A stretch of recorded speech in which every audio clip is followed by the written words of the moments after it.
are back in the day looking at the 10-4 roster update. Again, San Diego Studios, they said they had an update coming out on 10-4. I don't know why it's not on the calendar, but we can expect an update this Friday.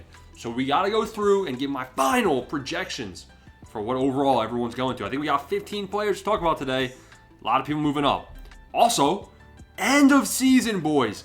If you've liked the channel all year long, if I've helped you make any stubs, surely, go smash the like button, bro. Drop a comment saying W. Appreciate all of you guys. Again, there will be a postseason update as well. If you want to hang out all season long, all off-season, talk baseball, help support the team, join the membership, all that great stuff. And let's get in to the final regular season roster update projection video. Talking about Byron Buxton coming up first. We're going from 84 all the way down overall to golds. I think we'll talk about no silvers this video, all just gold. So Byron Buxton up first. Borderline diamond. You know, this is a guy where I don't think he did enough personally. But what they do, guys, is the final update of the year, things get wild. You know, Byron Buxton, he doesn't have a chance to go diamond in 2024 as a live series card because his season's over. The Twins sold, not in the playoffs, but, you know, maybe because they're not in the playoffs, they give Buxton a slight, he's diamond. They do very weird things like that on the last update of the year. He did finish strong-ish, batting .344 in his last 7 games, 4 home runs in his last 15 games. On the season, 18 homers, .279 batting average. Now, obviously, he did have an injury-plagued season, so he had 18 homers and 355 at-bats. He already has silver hitting, but his hitting stats are pretty high. You know, I'd say 40% chance Byron Buxton, 35% chance Byron Buxton goes diamond. And really, a lot of that is because it's the last update of the year. He's priced pretty fair, in my opinion. Cade Smith, man. He was a common. And I said, buy. And now, ladies and gentlemen, the first ever common to diamond investment on the channel, Cade Smith. Round of applause. Round of applause. 75 innings pitched, 103 strikeouts, 1.9 ERA. I mean, I could pretend that I'm a genius and I saw it coming because I kind of did think he was going to go from common to silver, but he went common to diamond. Pretty interesting.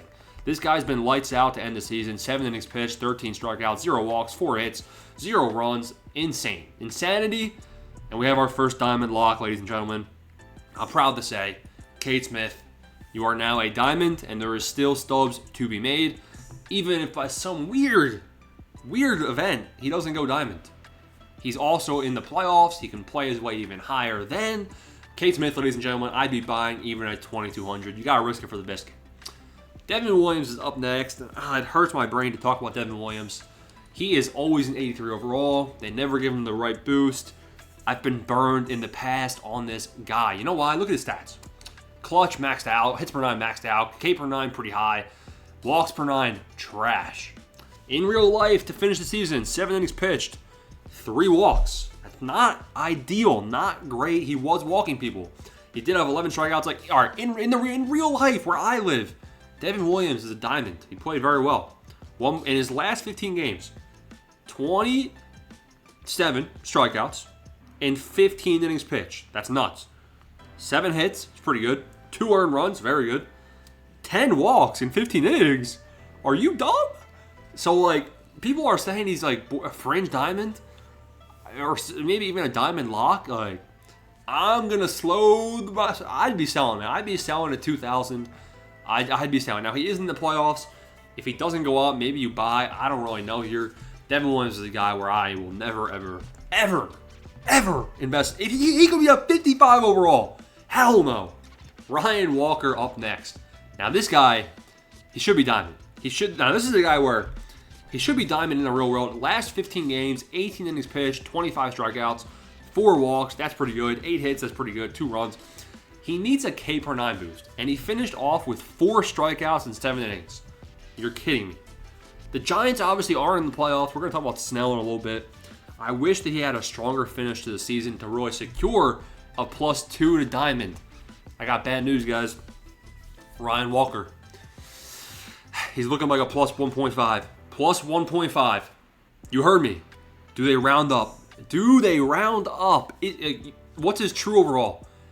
People might not even know this, but Ryan Walker can say 83, but he actually has a true overall. He could be 83.5, 83.2. He's looking like a +1.5. You know, do the math.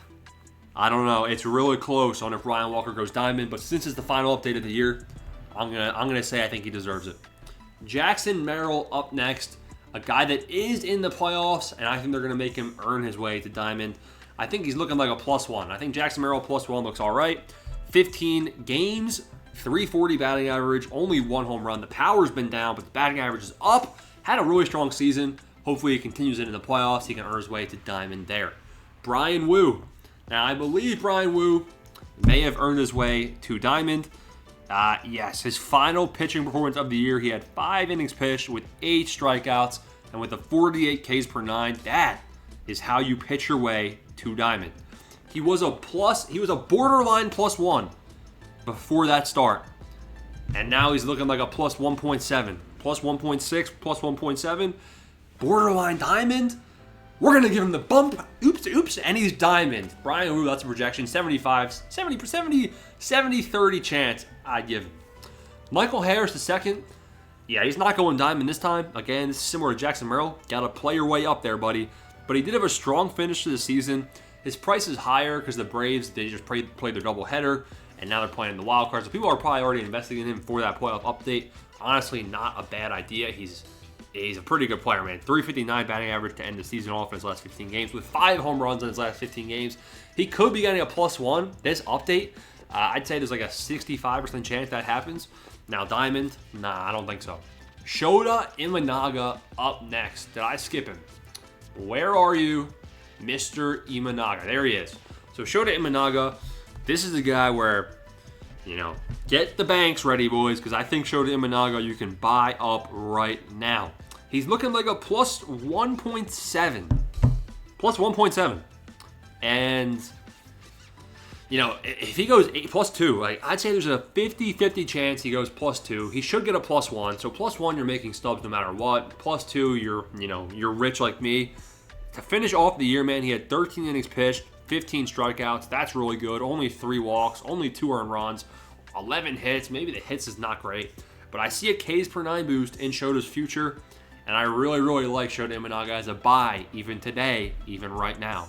Go ahead and stack up on him. Manny Machado. Maybe a hometown boost right here, LA boys, San Diego Studios. 275 on the season, 29 home runs. Finished off the year, honestly, not too hot, with a 185 batting average in his last 7 games. He didn't have a great season, guys, but he is in the postseason. So this is kind of one of those things. Maybe he gets a +1. I'd say like 50-50 +1 right now. And then they'll probably make him play his way in the playoffs. If the Padres advance, go on a run, Machado's a guy where you could expect to go up and overall. Take that as you will. Blake Snell up next, eliminated from the playoffs. No Cy Young this year, buddy. Had a pretty good season, man, in terms of strikeouts. Decent ERA. If we look at how he finished off the year here, wow. Yeah, so he finished off the year very, very, very strong, bro. Very strong. Blake Snell, ladies and gentlemen. I would buy him at this price. Let me tell you, he's looking like a lock for +1. His last couple starts, man, he's averaged 10 strikeouts in 5 innings, or 6 innings. I'm getting excited, bro.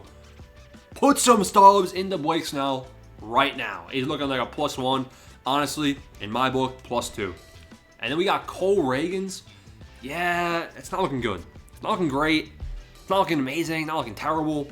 Probably 50-50, maybe 45-55 for a +1. Borderline play right here. Quick sell, shouldn't go down. If you want to take some stubs and maybe make 50%, go ahead and put some stubs in Cole Ragans. Jackson Chourio, somebody requested me to mention him. Finished off the year pretty strong. Obviously, during the playoffs, he can also go up higher. He's already priced as a +1, but there's not much resistance until 790. 333 batting average to finish off the year in 7 games. Last 15 games, 300 batting average. No home runs, no power, no pop. What are we doing, man? Does have 21 homers on the year, mostly versus righties. Hasn't done anything versus lefties. I think he's got to play his way out, man. I think he's fairly priced. I'd probably go ahead and if I had him on, he's a hold, man. He's a hold. You can't really do much there. I wouldn't be buying. Bryce Miller to finish it off. The last guy we're going to predict. And he looks good. He looks very, very good. Brian Wu, Bryce Miller. Blake Snell, all really strong finishes to the 2024 MLB season. And Bryce Miller, he looks like a plus 1.6 is what we have him projected as. And honestly, I agree. I'd say plus 1.5 again. So he's either going plus 1 to 82 or you still make stubs. So I'd buy him up for sure. Buy him. Chance he goes 83. Maybe. He's also going to pitch his way, even potentially higher. I really like Bryce Miller. Really like Blake Snell. There's some guys you can buy right now. Take advantage of people not playing the game. And so, show some support. What a season. We'll be back for the playoff debut with a bunch of more predictions. Who you got winning the playoffs? Comment down below. Peace out. Thanks for watching. Let's go.